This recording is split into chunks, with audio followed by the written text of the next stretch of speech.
So imagine, secretly planning the extraction of a foreign dictator. Right. You know the exact date, the precise time, and the specific target.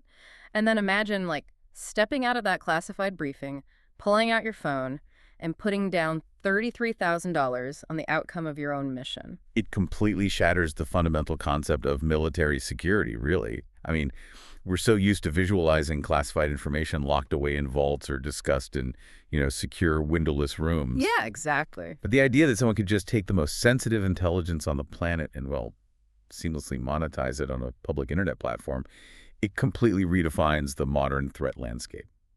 Welcome to this deep dive, everyone. Today, our mission is to explore this really mind-bending intersection of top-tier military secrets and the rapidly expanding world of crypto betting. Which is such a wild space right now. Oh, absolutely. And we've pulled together deeply detailed recent reports from both the BBC and The Guardian for this. We are going to focus intensely on summarizing the dramatic arrest and the blatant illegal activities of a U.S. soldier. Right. We're breaking down exactly how he weaponized highly classified inside information purely for his own personal financial gain. And for you listening, this is a crucial development to understand. Yeah. Because, insider trading on Wall Street is a mechanism we are all pretty familiar with. Right, like corporate secrets and stocks. Exactly. But applying that exact same financial mechanism to classified military operations via an open prediction market, that is totally uncharted territory. It exposes just a massive vulnerability in how state secrets are protected in this digital era. Okay, so let's unpack this. We need to start with the timeline, to really understand how this soldier actually executed the scheme. The geopolitical backdrop here is Operation Absolute Resolve. Right. On January 3, 2026, U.S. forces executed a highly complex, dramatic nighttime raid in Caracas.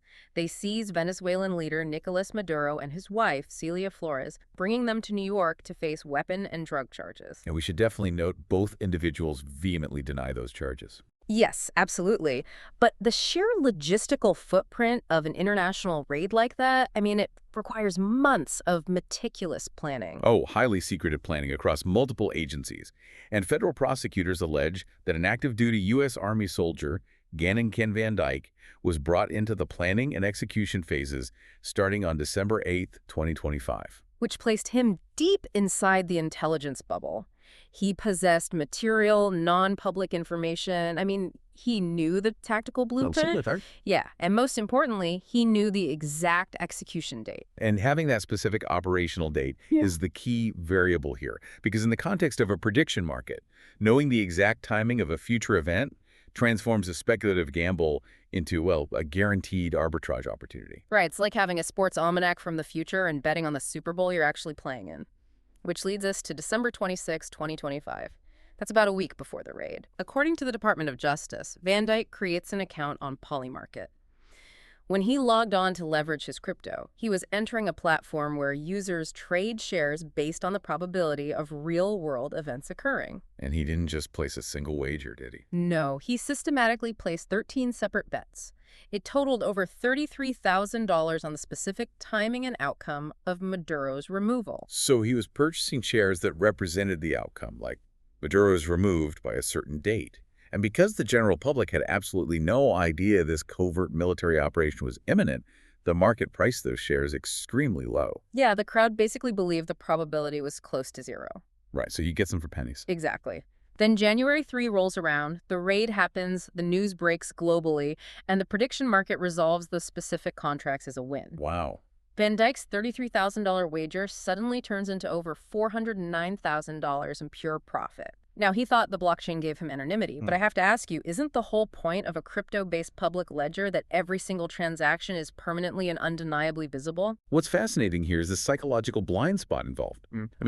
Individuals with high-level security clearances undergo rigorous vetting, right? Right, polygraphs, background checks, all of it. Yeah.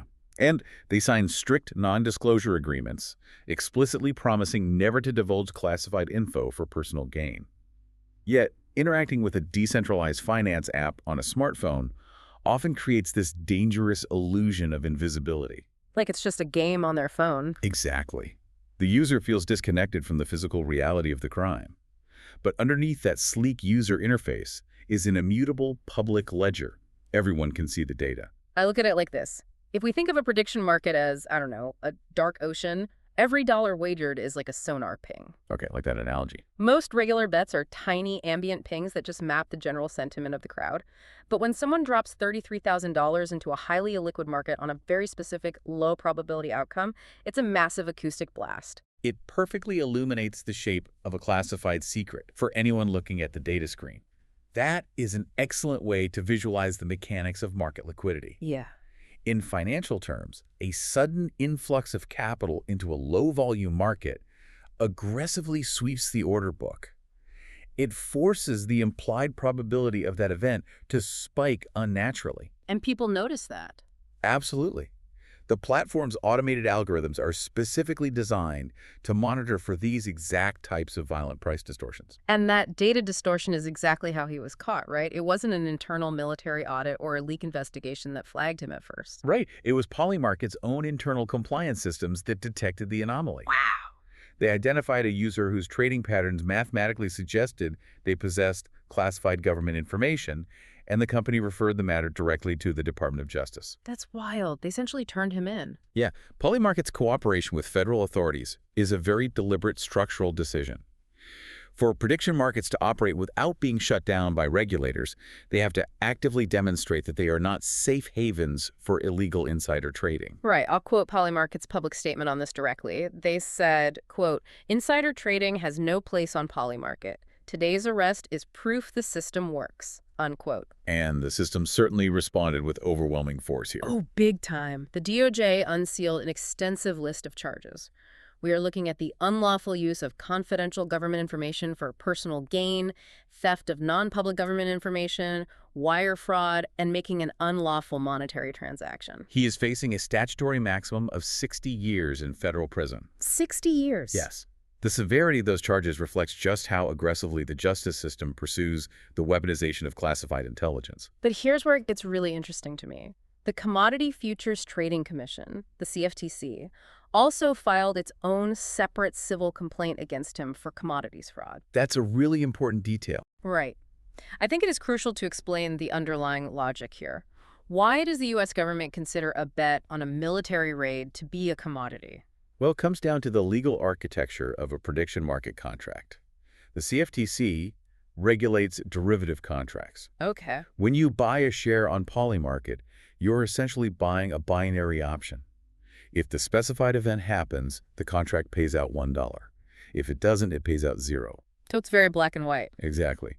And from a regulatory standpoint, that contract is legally treated the exact same way as a futures contract on, say, a barrel of oil or a bushel of wheat. So the mechanism of the fraud is legally identical to traditional insider trading. Precisely. I mean, if you secretly know a major oil pipeline is going to explode tomorrow and you buy oil futures today, you are committing commodities fraud. Right, because you possess material, non-public information. Yes, and you are using a wire communication, like the internet, to execute a trade that defrauds the counterparty on the other side of that bet. In Van Dyke's case, the material information wasn't corporate earnings or infrastructure.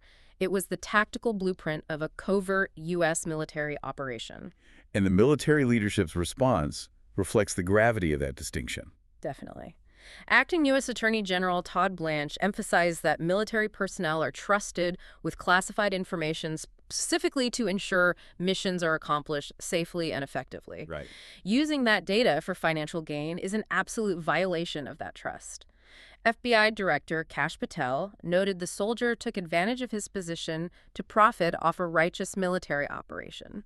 And another FBI official described it simply as a betrayal to his fellow soldiers. Yeah, that language is powerful. The language used by federal authorities underscores the institutional damage caused by this kind of leak. Operational security exists to protect the lives of the personnel executing the raid. Right. It's not just about keeping a secret, it's about life and death. Exactly. Monetizing that operational security fundamentally compromises the safety of the entire unit.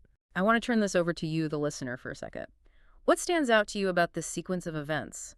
Is it the sheer audacity of risking 6 decades in prison for a financial payout? Or is it the complex reality that a consumer crypto platform's algorithm was the ultimate safeguard for a top-secret national security operation? It really forces us to reconsider our assumptions about how intelligence leaks occur nowadays. It does. And if we connect this to the bigger picture, Van Dyke's arrest represents a symptom of a much wider structural shift. We're observing the casino-ification of global geopolitics. Casino-ification. Wow, that perfectly encapsulates how the single event connects to the broader ecosystem detailed in our sources. Yeah, it really does. The concept of placing financial stakes on real-world outcomes is expanding rapidly, and it is creating entirely new categories of informational threats. To fully contextualize the DOJ's aggressive stance here, we really need to look at the broader prediction market landscape. Right. The sources highlight that just a day prior to Van Dyke's arrest, a different prediction market, Kalshi, fined 3 U.S. congressional candidates. Yes, for placing bets on the outcomes of their own political races, which is just wild to think about. Right. One of those candidates, Mark Moran, who was running for the Virginia Senate, stated he only placed the wager to prove a point about the platform. Well, regardless of the stated intent, the underlying action demonstrates a massive conflict of interest. Absolutely. When participants in an event are financially incentivized to bet on its outcome, the integrity of the event itself is immediately called into question.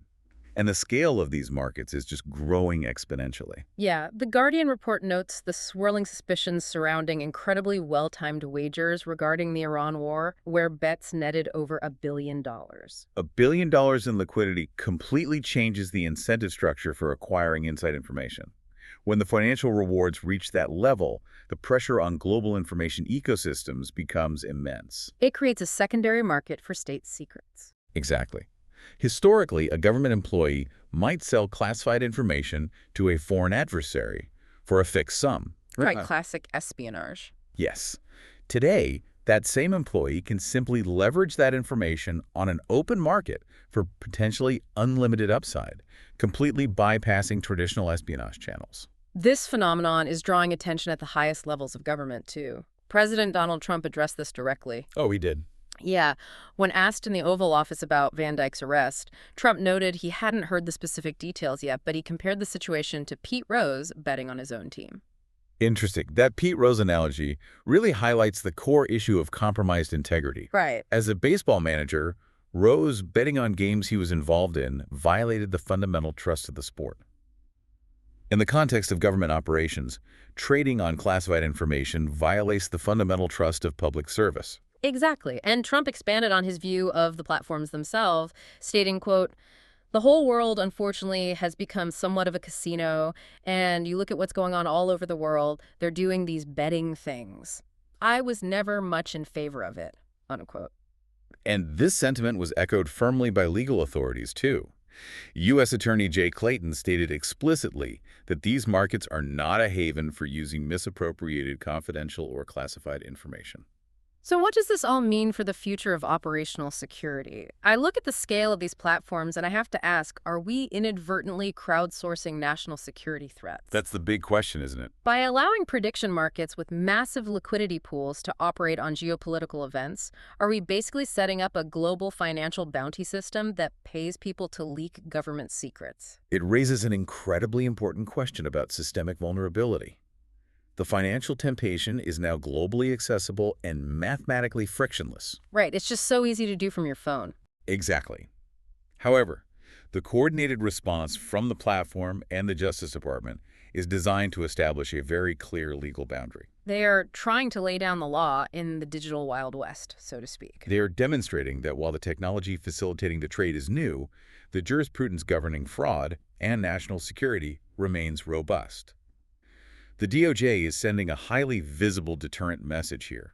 The digital footprint is permanent, the algorithms will detect the anomaly, and federal law fully applies. Exactly.